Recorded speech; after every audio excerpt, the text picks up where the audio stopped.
Welcome to a very, very special Bad Influence. Last week, the most awaited console ever was launched in Japan, the Nintendo Ultra 64. Naturally, Violet Berlin and the Bad Influence crew were there for an exclusive first look.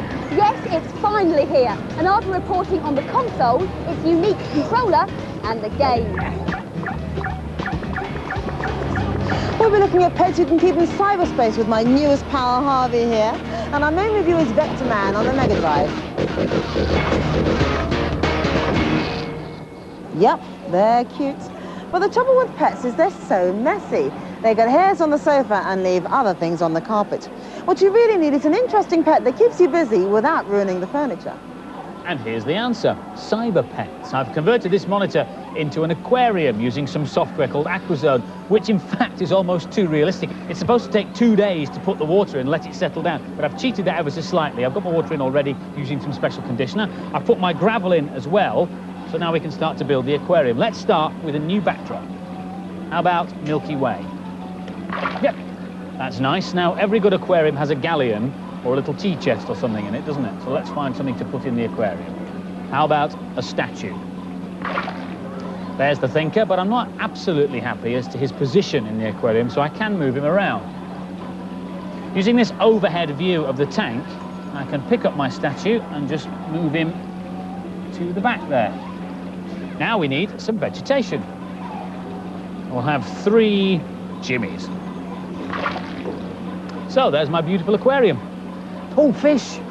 Sorry, fish. We'll start with catfish, I think.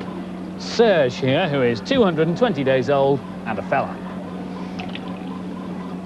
And Serge is going to need a friend. What about another species of fish? Neon tetras. I've got to have a fish called Ron. Now, who to accompany Ron? What about Florence? And there it is. My aquarium is finished. But as any fish fancier knows, the art of keeping fish is in keeping them alive. So I have to make sure they're fed regularly and that the water is kept clean and at the right temperature. But if you get bored and you want to irritate them, you can use the mouse to knock on the tank. Ron! Hello, Ron! Ron! I wouldn't want to be in that tank. If you want to experience what life's like from a dog's point of view, you can either get yourself a job as a researcher on Bad Influence or check out this new CD-ROM for the PC. It's called Paws, and it puts you in the driving seat of an overfed, flea-ridden, scarcely domesticated mutt with a taste for chasing cats and collecting bones. You are the brains behind the bark and have to guide the family pet around his world, performing all the tasks a full-time pup has to do in a day. There's a great animation which shows you exactly how a real dog works, in all its gory detail. Now you see everything in the animated world through the dog's eyes, just by clicking on these icons here, which turn straight forward, and once he gets to the right door and makes the appropriate bark, then food arrives. It's a dog's life, isn't it? How are your fish, Andy? They're fine, thank you, Sonia, or at least there will be if I feed them. So let's give them 5 pinches of standard flaked food. Here we go. 1, 2, 3, 4, 5. And we should see that coming to the top of the tank. Yeah, normally fish go swimming off for a big scran up. We'll come back and find out how they're getting on a bit later. In fact, I'll see you later, Ron. Never mind. Our main review this week is Vectorman on the Mega Drive. Vectorman is a brand new breed of robot superhero. Constructed from elastic material, he can morph into rockets, trains, and even fish that look strangely frog-like. Vectorman's task is to save the Earth from a group of rogue cleaning robots left behind by mankind when they scarper to the stars to avoid pollution. With us so far, well, here's Paul with his opinion of the game. This is an excellent platform shoot-'em-up. Very challenging, I really enjoyed it. This is level 2, one of the water worlds. The basic aim of this game is to shoot everything. There are lots of monitors to shoot. These give you power-ups and bonuses. I've just collected a morph. This turns me into a bomb. This will help me blow through this entrance into a secret level. On each level, there are lots of bonuses and power-ups to collect. They give you all the usual stuff. Better weapons, more energy, and time bonuses. Brilliant, I've got the fish morph. This is the best one for this level. Some of the individual boss rounds are really good fun. This boss is called Warhead. I've had to morph into a train to fight him. There's a good selection of weapons and levels, and the graphics should excite Mega Drive owners. It's really playable. It's refreshing to see a character that's not based on a film, but the gameplay is still average. The programmers have set out to make a good-looking platform shoot-'em-up, and they've done it quite well. And the scores for Vectorman, the boys gave it a pretty good 4, the girls an average 3. Good scores for Vectorman.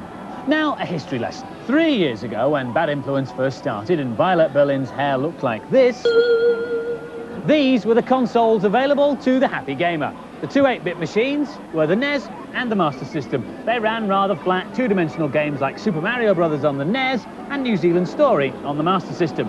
More advanced consoles were the two 16-bit machines, the Mega Drive and the SNES. They had more colour and more depth in their games. Games like Sonic on the Mega Drive and one of my all-time favourites, Super Mario Kart on the SNES. 2 years ago, Violet's hairstyle looked like this, and the first Super Console arrived, the 3DO.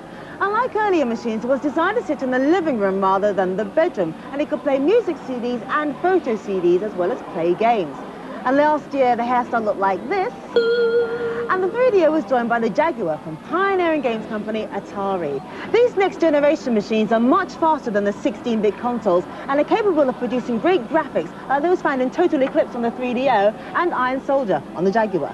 Which brings us bang up to date. 1995 was the year the big boys came out to play, starting in June when Sega launched the Saturn with games like Daytona USA. Then in September came the Sony PlayStation with probably the best beat-em-up ever in the shape of Tekken. And now, to fill this gap, Nintendo will be launching the Ultra 64. The game was first shown publicly in Japan last week, and Violet Berlin, complete with her 1995 haircut, was there. This is the Shushinkai show in Tokyo. It's the biggest games event of the year, and everyone's talking about just one thing, the Ultra 64. I feel like I've gone to heaven. You wait years to see one Ultra 64, and then 100 all come along together. But a big letdown, only 2 playable games, Kirby Bowl and Super Mario 64, and both were only half finished. So, although the console is firing on all cylinders, the games are still not ready. That didn't deter the thousands of journalists and games publishers who came to see the latest Super Console. So why was this such an important event? Well, quite simply, Nintendo are the biggest video games company in the world and also the most successful. They've always made the best hardware, so no one can afford to ignore their new 64-bit consoles. This was supposed to be the official launch, but there was still a lot of secrecy. When we asked nicely, they gave us permission to film. Well, sort of. I'm so excited. I've been waiting over a year to get my hands on this new console, and now I have. All I've got to do is work out how to play it. The controller has got 3 handles, so you can either hold it like that in the normal way, or like this using the D-pad and the thumbstick, or, as I'm doing in this Mario game, like this. And there are buttons everywhere, on the top, at the sides, and even underneath. Right, here goes. Wish me luck. So here it is, Super Mario 64. And yes, you are watching the game screen. Amazingly, this is not a rendered graphics demo. It's what you get when you play the game. The images are detailed, smooth, and easily superior to anything currently available. What's even more astounding is that Super Mario 64 is a genuine 3-dimensional platformer, because you can take the little plumber just about anywhere you want to go within this graphic world. Inside the main room in the castle are several doors that lead you off into the different game areas. This is a beautiful underwater level, and as you swim around, you start to appreciate just how different the game is. You really feel as though you're free to explore the entire area. I've never before played a game with such a rich 3D environment where you can choose your view and have complete control over where you go. Forget your rock-hard beat-em-ups and rubber-burning races. Super Mario 64 is a launch game that doesn't take itself too seriously. Well, not bad for a first go. But you know, it's really difficult to make a judgment about the Ultra 64. For a start, the games aren't finished yet, and secondly, it's just so different from anything I've ever played. Nintendo have placed a lot of faith in the new controller. They hope the design will encourage developers to invent entirely new ways of playing video games. And there's another revolutionary idea tucked away underneath. This is a new kind of memory card, and it plugs in there. The card can store customised game or controller settings, and you'll be able to save information on an individual's style of gameplay. So in theory, you'll be able to play against your friends even when they're not there. At least we think that's it. Our instruction book had been translated directly from the Japanese.